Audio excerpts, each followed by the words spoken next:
ritasi pasaulis. Vakar parduotuvėje aš mačiau Brainrotų korteles. Kompanijos tik pamato, kad kažkas išpopuliarėja ir jau nusprendžia sukti biznį. Manau, kad aš esu dalis tos problemos, kadangi nusipirkau šitas korteles, tačiau padarom unboxingą. Tai buvo verta 3 eurų. Ar bus tas pats, kas su Labubu šokoladu?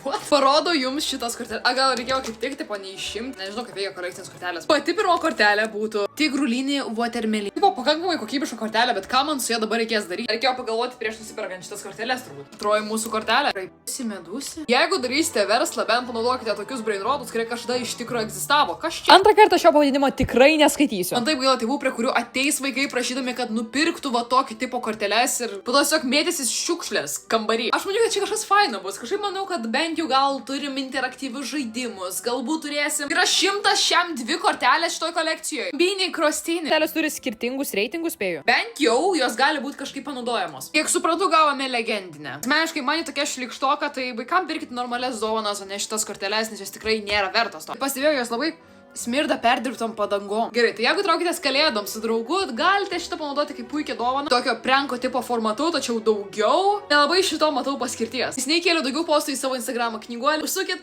čiau.